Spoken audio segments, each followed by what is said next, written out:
नमस्कार, मैं Computex software से बात कर रहा हूँ और आपको CompUCMA सॉफ्टवेयर के बारे में इंफॉर्मेशन देने जा रहा हूँ।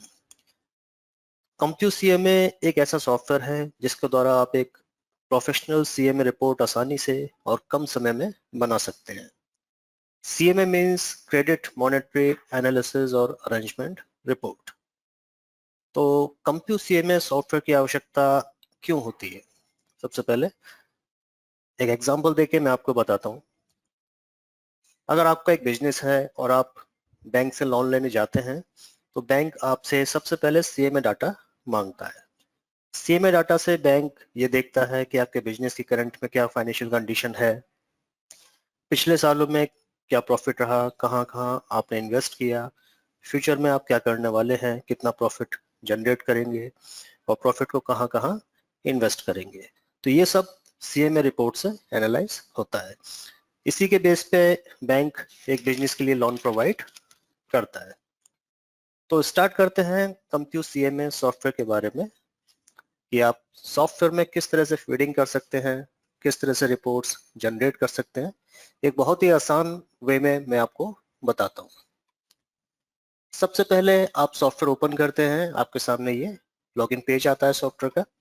यहाँ पे जो भी आपका आईडी पासवर्ड है उसे आप फिल करेंगे। लॉगिन पे क्लिक करेंगे तो आपके सामने सॉफ्टवेयर का इस तरह से होम पेज अपेयर हो जाएगा। यहाँ आप देखेंगे स्मॉल आइकन, आप जो देख रहे हैं सॉफ्टवेयर के name tax TDS GST ROC बेल, ये सॉफ्टवेयर के नेम है। जिस सॉफ्टवेयर में आपको वर्क करना है उस पर आपको क्लिक करना है। तो अभी हम बात कर रहे हैं CompUCMA सॉफ्टवेयर के बारे में, तो हम यहाँ CMA पे क्लिक करेंगे। क्लिक करते ही ये नेक्स्ट स्क्रीन आपके सामने आएगी। नीचे आप देखेंगे फाइनेंशियल ईयर आ रहा है, तो जिस ईयर में आपको वर्क करना है वो आप सेलेक्ट कर लेंगे। देन कंप्यूटेशन पे क्लिक करेंगे। कंप्यूटेशन पे क्लिक करते ही आपके सामने जो नेक्स्ट स्क्रीन अपेयर होगी वो आपकी क्लाइंट लिस्ट की होगी। जो आपने क्लाइंट क्रिएट किए हुए हैं सॉफ्टवेयर में वो यहाँ इस तरह से लिस्ट में आपको दिखाई देंगे, ठीक है। और अगर आपको कोई नया क्लाइंट क्रिएट करना है तो नीचे आप देखेंगे ऐड न्यू का ऑप्शन हमने दिया हुआ है। ऐड न्यू पे क्लिक करके आप नया क्लाइंट भी क्रिएट करके रख सकते हैं। यहाँ पे जैसे आप ऐड न्यू करके नया क्लाइंट ऐड कर लेंगे तो वो भी इसी तरह से यहाँ लिस्ट में आपको शो हो जाएगा। तो जिस क्लाइंट में आपको वर्क करना है, जिस क्लाइंट का सीएमए डाटा आपको प्रिपेयर करना है, उसको आप सेलेक्ट करेंगे और नीचे आप देखें ओके का ऑप्शन आ रहा है, ओके पे क्लिक करेंगे या फिर माउस से आप डबल क्लिक करेंगे। ये मैंने डबल क्लिक किया। जैसे ही आप डबल क्लिक करके क्लाइंट ओपन करेंगे आपके सामने इस तरह से क्लाइंट का डैशबोर्ड आएगा। अभी आप जो देख रहे हैं ये क्लाइंट का डैशबोर्ड है। आप देखना चाहते हैं इस समय आप कौन सी कंपनी या अपने कौन सा क्लाइंट ओपन किया हुआ है, तो आप देख सकते हैं ऊपर लेफ्ट में नेम आता है, जैसे यहाँ पे नेम आपको शो कर रहा है, ठीक है। तो सबसे पहले आप देखेंगे आपके सामने जो सीएमए की स्क्रीन आ रही है, क्लाइंट का जो डैशबोर्ड आ रहा है वो इस तरह से आ रहा है। लेफ्ट में देखिए एंट्री पार्ट, फिर उसके जस्ट नीचे आ रहा है रिपोर्टिंग पार्ट। आप देखेंगे एंट्री पार्ट में ऑपरेटिंग स्टेटमेंट और एनालिसिस ऑफ बैलेंस शीट, ये दो ऑप्शन हमने दिए हुए हैं। तो जो फीडिंग आपको करनी है वो एंट्री पार्ट में करनी है, यानी कि ये जो दो ऑप्शन आपके सामने हैं इसी में आपको फीडिंग करनी है। जो फीडिंग आप यहाँ करेंगे उसके बेस पे जो नीचे का रिपोर्टिंग पार्ट है वो सॉफ्टवेयर प्रिपेयर कर देगा। अब देखिए सबसे पहले ऑप्शन आ रहा है परमानेंट इंफॉर्मेशन। परमानेंट इंफॉर्मेशन क्या होता है? ये जो क्लाइंट आपने ओपन किया हुआ है इसको जब क्रिएट करते समय आपने जो मास्टर डेटा फिल किया था, जैसे कि एड्रेस डिटेल, बैंक डिटेल, वो सारी इंफॉर्मेशन परमानेंट इंफॉर्मेशन के अंदर आपको दिखाता है। मैं एक बार आपको बता देता हूँ। जैसे मैंने क्लिक किया परमानेंट इंफॉर्मेशन में, तो देखिए आप कंपनी का नेम, बिजनेस नेम जो है वो, एड्रेस, पैन, स्टेटस, ये सब आपको दिखा रहा है। जब आपने क्लाइंट क्रिएट किया था उस समय आपने सेलेक्ट किए थे वो यहाँ पे इस तरह से आपको दिखाता है। और कोई इन्फॉर्मेशन अगर आपकी यहाँ रह गई है तो ये जो बॉक्स बने हुए आ रहे हैं इस पर क्लिक करके आप उसे फिल कर सकते हैं। अब हम यहाँ से एग्जिट होते हैं। आता है आपका एंट्री पार्ट, यानी सीए में जो रिपोर्ट आपको क्रिएट करनी है उसके लिए आपको एंट्री पार्ट में फीडिंग प्रॉपर वे में करनी है। तो ऑपरेटिंग स्टेटमेंट जैसा कि आप देख रहे हैं, मैं इस पर क्लिक करता हूं आपके सामने। ये देखिए जैसे आप ऑपरेटिंग स्टेटमेंट में क्लिक करेंगे सॉफ्टवेयर क्या मैसेज दे रहा है आपको, सेलेक्ट बेस ईयर फर्स्ट। तो जब तक आप बेस ईयर ऐड नहीं करेंगे तब तक फीडिंग पार्ट में आप एंटर नहीं हो सकते। तो पहले आपको बेस ईयर सेलेक्ट करने हैं। बेस ईयर कैसे सेलेक्ट करेंगे, इसको ओके करते हैं मैसेज को। अब यहाँ देखिए राइट में ऐड का ऑप्शन आपको दिख रहा है, ठीक है। तो बेस ईयर क्रिएट करने के लिए हमें ऐड पे क्लिक करना है। मैं भी ऐड पे क्लिक करता हूँ आपके सामने, ये क्लिक किया मैंने। क्लिक करते आपके सामने इस तरह से स्क्रीन आएगी। अब यहाँ पे आप सबसे पहले पूछ रहा है लेफ्ट में ऊपर कॉर्नर पे स्टार्ट ईयर, किस ईयर से आप रिपोर्ट क्रिएट करना चाहते हैं, जनरेट करना चाहते हैं, वो ईयर आप यहाँ पे फिल कीजिए, ठीक है। तो मान लीजिए अभी जैसे 24-25 है या 23-24 है, आपको रिपोर्ट जिस ईयर से स्टार्ट करनी है वो आप यहाँ पे ले लेते हैं। मान लीजिए मैंने यहाँ पे 2022 ले लिया। सेकंड ऑप्शन है नंबर ऑफ ईयर्स, कितने सालों के लिए आपको रिपोर्ट प्रिपेयर करनी है। मान लीजिए आपको 5 साल की करनी है, 3 साल की करनी है, अपने अकॉर्डिंगली आप यहाँ पे वो ईयर्स डिफाइन करेंगे। तो जैसे मेरे को यहाँ पे 3 साल की करनी है तो मैंने 3 ईयर्स यहाँ पे डिफाइन करके एंटर पे क्लिक किया। तो जैसे एंटर पे आप क्लिक करेंगे तो जो ईयर्स आपने लिए हैं, नंबर ऑफ ईयर्स, वो राइट में आप देखेंगे एक नई टेबल आपके सामने आ गई। यहाँ आपसे टाइप सेलेक्ट करने के लिए पूछ रहा है। तो आप टाइप जो लेंगे यहाँ पे, ये लिस्ट हमने दी है, इसमें से अपने हिसाब से जो भी आपके अकॉर्डिंग आपका जो ईयर है, आपको किस ईयर में क्या लेना है, अपने अकॉर्डिंग आपको यहाँ पे सेलेक्ट करना है। जैसे 22-23 है, मैंने रफली अभी ऑडिटेड ले लिया। 23-24 मान लीजिए मैंने प्रोविजनल ले लिया, और 24-25 मैंने प्रोजेक्टेड ले लिया, ठीक है। इस तरह से आप जो भी टाइप है वो सिलेक्ट कर लेंगे। उसके बाद नीचे आते हैं, नीचे देखिए सब फर्स्ट जो ऑप्शन आ रहा है वो आ रहा है शो परसेंटेज कॉलम, ठीक है। तो यहाँ पे ये जो ऑप्शन दिए हुए हैं यस और नो के लिए, ये आपको अपने जो डेटा है आपका उसके अकॉर्डिंगली आपको यस और नो करना है। अभी मैं रफली आपको बता देता हूँ। जैसे फर्स्ट है शो परसेंटेज कॉलम, तो मैंने यहाँ पे यस कर दिया। सेकंड है कैलकुलेशन ऑफ एक्सपेंसेस और net sales increase basis, yes या नो, तो मैं यहाँ पे यस कर देता हूँ। अमाउंट आपको अपने अकॉर्डिंगली जिस उसमें चाहिए आप सेलेक्ट कर लेंगे।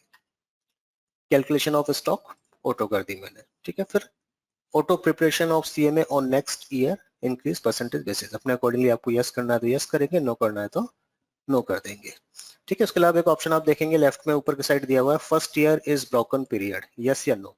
देखिए ब्रोकन पीरियड से मतलब ये है कि जो आप रिपोर्ट्स प्रिपेयर कर रहे हैं उसका जो फर्स्ट ईयर है वो आपने बीच से स्टार्ट किया, जो फाइनेंशियल ईयर होता है, अगर आपने बीच से स्टार्ट किया है तो आप यहाँ पे यस करेंगे, और अगर फुल है आपका तो आप नो ही रहने देंगे, ठीक है। अब यहाँ से मैं एग्जिट होता हूँ। तो ये स्क्रीन कंप्लीट करने के बाद यहाँ से आप एग्जिट हो जाएंगे। जैसे आप एग्जिट होंगे आप वापस से क्लाइंट का जो डैशबोर्ड है वहां पे आ जाएंगे। देखिए वापस से डैशबोर्ड आ गया, और आप देखेंगे राइट में जो हमने बेस ईयर ऐड किए थे वो क्रिएट हो गया यहाँ पे, ठीक है। अब बेस ईयर क्रिएट करने के बाद मान लीजिए आपको उसमें कुछ एडिट करना है या डिलीट करना है, गलत गलत क्रिएट हो गया, आपको डिलीट करना है, तो सेलेक्ट करके नीचे देखिए एडिट और डिलीट दोनों ऑप्शन हमने दिए हुए हैं। आप एडिट भी कर सकते हैं और डिलीट भी कर सकते हैं। अब हम बात करते हैं एंट्री पार्ट की, ऑपरेटिंग स्टेटमेंट। ऑपरेटिंग स्टेटमेंट में क्लिक करेंगे तो आप देखेंगे आपके सामने ये ऑपरेटिंग स्टेटमेंट ओपन हो गया। Operating statement means as a profit and loss account की तरह एक सेट फॉर्मेट यहाँ पे दिया हुआ है। आपके पास जो डेटा है बस उस डेटा को पर्टिकुलर के अकॉर्डिंगली आपको फिल करना है, जो भी वैल्यू है वो वैल्यू में आपको फिल करनी है। तो आप यहाँ पे देखेंगे हमने 3 ईयर लिए थे, 22-23, 23-24 और 24-25। तो 22-23 में हमने ऑडिटेड लिया था तो आप देख रहे हैं यहाँ पे ऑडिटेड दिखा रहा है, और 23-24 प्रोविजनल लिया था, प्रोविजनल दिखा रहा है, और 24-25 आप देखेंगे प्रोजेक्टेड लिया था, प्रोजेक्टेड आ रहा है। और आप देखेंगे प्रोविजनल के आगे परसेंटेज का कॉलम आ रहा है, ठीक है। तो जब हमने बेस ईयर क्रिएट किया था तो वहां पे एक रो आ रही थी कि शो परसेंटेज कॉलम यस और नो, तो हमने उसे यस किया था। यस किया था इस कारण से ये जो आप देख रहे हैं परसेंटेज का कॉलम आपको दिख रहा है। अगर आप उसे नो कर देंगे तो ये नहीं दिखाई देगा आपको। अब इसमें आप देखिए सबसे पहले पूछ रहा है ग्रॉस सेल्स। ग्रॉस सेल्स में आ रहा है डोमेस्टिक सेल्स, एक्सपोर्ट सेल्स, ठीक है। तो जो डेटा है आपका उसके अकॉर्डिंग आपको फिल करना है। जैसे फर्स्ट ईयर है 22-23 ऑडिटेड, मतलब 22-23 हमारा ऑडिटेड है, ऑडिट हो चुकी है, हमारे पास फाइनल फिगर होंगे फाइनल अकाउंट में बस। तो वो जो फाइनल फिगर होती है जो ऑडिटेड हो चुका है आपका, वो आपको यहाँ पे एक्यूरेट फिल करनी है, ठीक है। केवल एक आपके पास जो है फाइनल अकाउंट उसको देख के केवल यहाँ पे कॉपी पेस्ट करना है, ठीक है। ऑडिटेड मान लीजिए एक रफली मैं आपको एक एंट्री करके बता देता हूँ।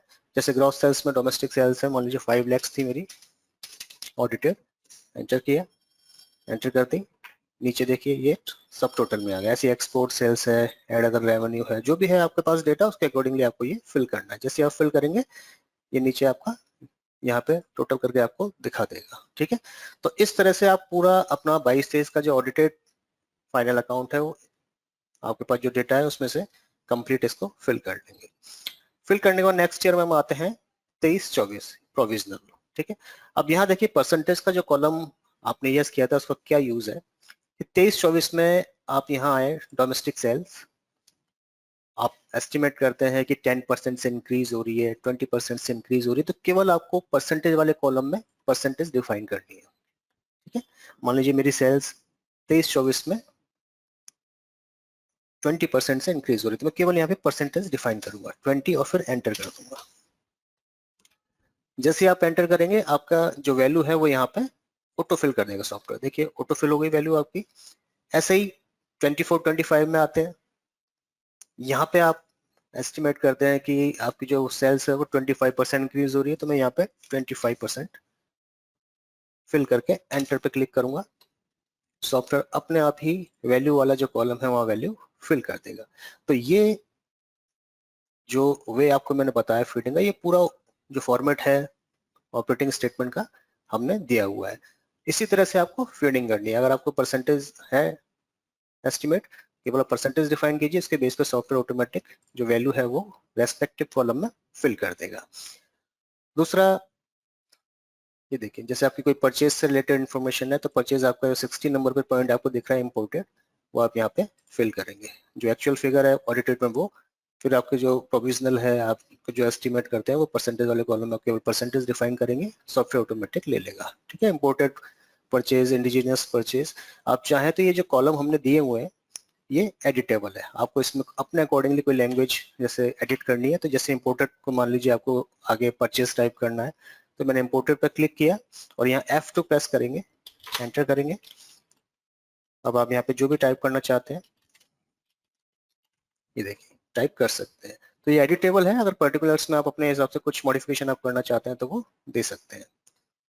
ठीक है, ये पूरा फॉर्मेट है। नीचे आते हैं, ये देखिए नीचे भी 56 नंबर पे 55, 56 नंबर पे आप देखेंगे यहाँ पे add other non operating income. तो नॉन ऑपरेटिंग इनकम के आगे हमने 4 रो दी हुई है ABCD। तो अब ABC जो भी आपका है पर्टिकुलर वो अपने अकॉर्डिंग आप यहाँ पे डिफाइन कर देंगे। जैसे A है, सिलेक्ट करके आप F2 प्रेस करेंगे तो जो भी है आपका वो आप यहाँ पे टाइप कर देंगे। तो ये एडिटेबल है, आप यहाँ पे एडिट कर सकते हैं। तो इस तरह से ऑपरेटिंग स्टेटमेंट कंप्लीटली फिल करने के बाद आप यहाँ से एग्जिट होंगे। ठीक सेकंड ऑप्शन आप जो देख रहे हैं एनालिसिस और बैलेंस शीट, आपने जैसे ऑपरेटिंग स्टेटमेंट फिल किया उसी वे में आपको बैलेंस शीट भी फिल करनी है। तो मैं क्लिक करके दिखाता हूं आपको।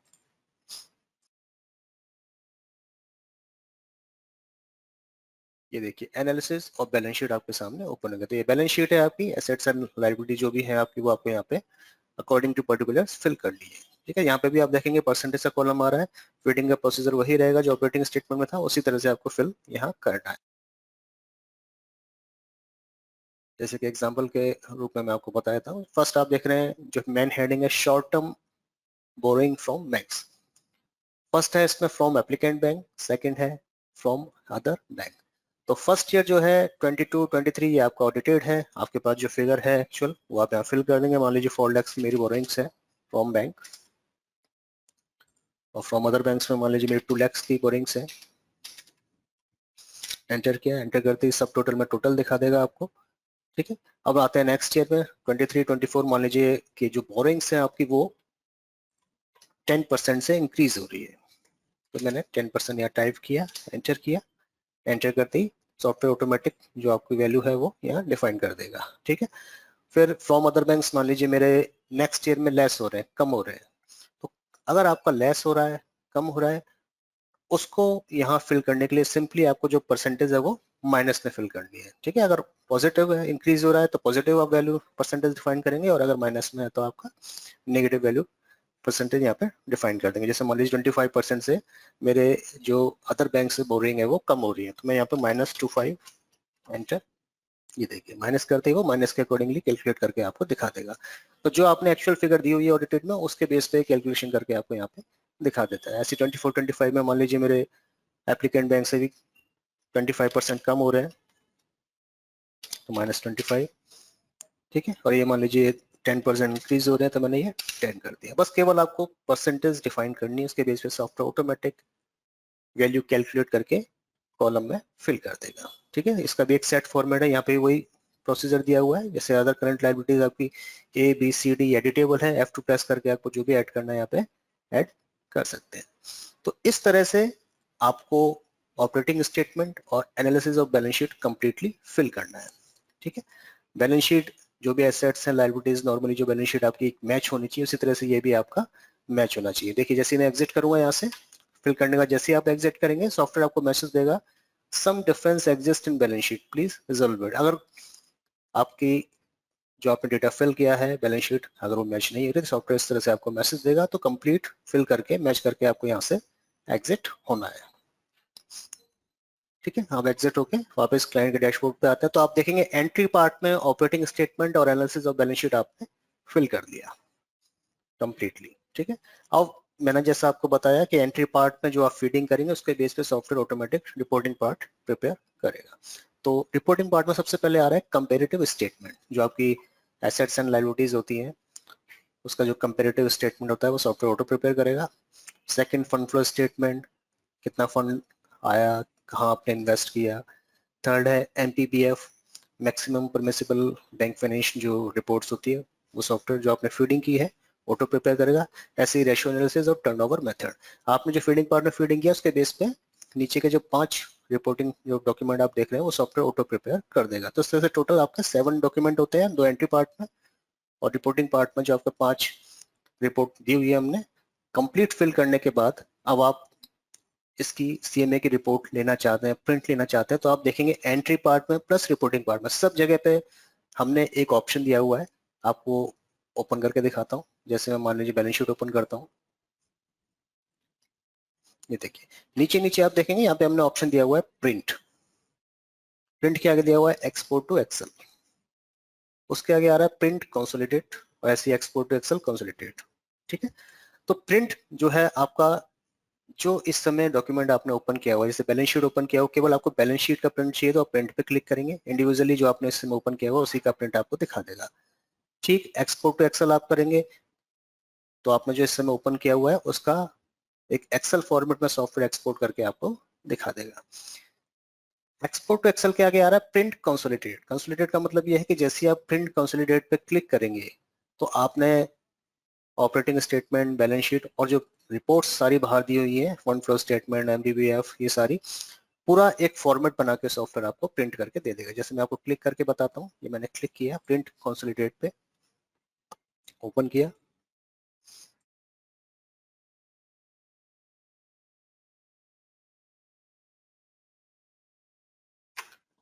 ये देखिए आपके सामने सॉफ्टवेयर ने वर्ड में प्रीव्यू दिया पूरा। अब यहाँ से आप स्टार्ट करते हैं, फर्स्ट जो आ रहा है उसके बाद फर्स्ट पेज है, सेकंड पेज आपके सामने आएगा ऑपरेटिंग स्टेटमेंट का।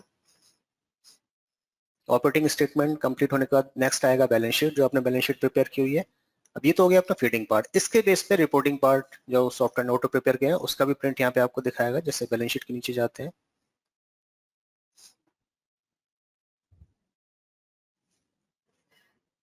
ये देखिए कंपेरेटिव स्टेटमेंट,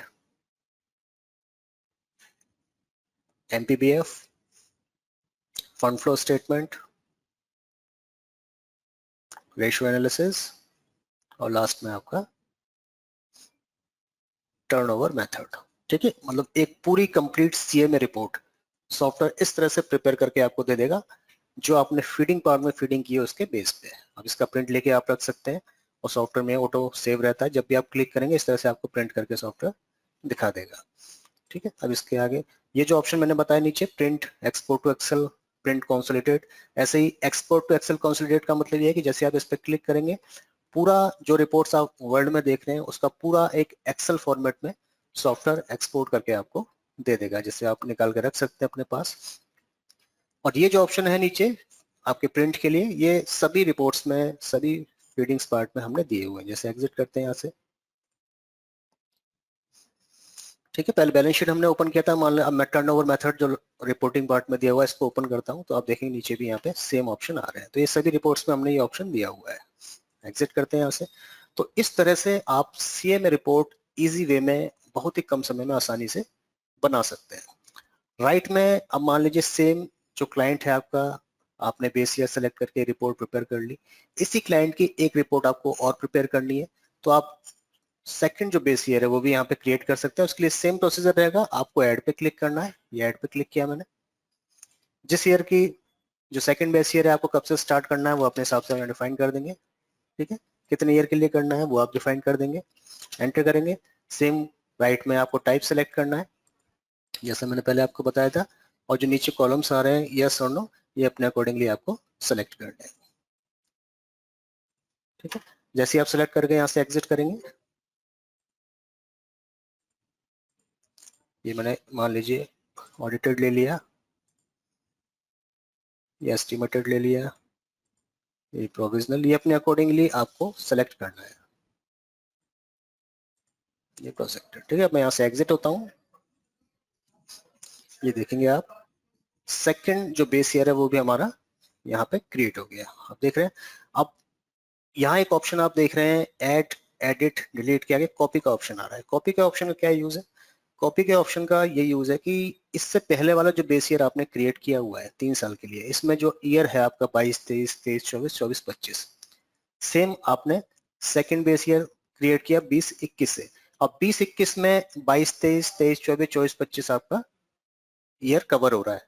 तो आपने जो पहले बेस ईयर में फीडिंग की हुई है 22, 23, 23, 24, 24, 25 में, अगर सेकंड बेस ईयर में वो सेम फिगर है, आपकी सेम वैल्यू है, तो आप सिंपली फर्स्ट ईयर में यहाँ पे सिलेक्ट करके कॉपी पे क्लिक करेंगे, और यहाँ पे आप देखेंगे जो आपने सेकंड बेस ईयर क्रिएट किया हुआ यहाँ पे अपेयर हो रहा है। बस यहाँ पे आप पेस्ट पे क्लिक कर देंगे। जैसे पेस्ट पे क्लिक करेंगे तो फर्स्ट ईयर के जो बेस ईयर है आपके, जो फर्स्ट आपने बेस ईयर सेलेक्ट किए हुए हैं 22, 23, 23, 24, 24, 25, उसका डेटा ऑटोमेटिक सॉफ्टवेयर जो सेकंड बेस ईयर है वहाँ पे पेस्ट कर देगा, जिससे आपको एक्स्ट्रा टाइम की जरूरत नहीं पड़ेगी और इजीली आपका वर्क हो जाएगा। तो इस तरह से आप सीएमए की रिपोर्ट सॉफ्टवेयर से आसानी से क्रिएट कर सकते हैं। उसके अलावा सॉफ्टवेयर में कुछ फीचर्स दिए हुए हैं, तो सीएमए का वर्क करें तो सीएमए से रिलेटेड कुछ कैलकुलेशन के लिए टूल्स होते हैं, वो सॉफ्टवेयर में हमने दिए हुए हैं। आप यहाँ से एग्जिट होंगे, यहाँ से भी एग्जिट होंगे।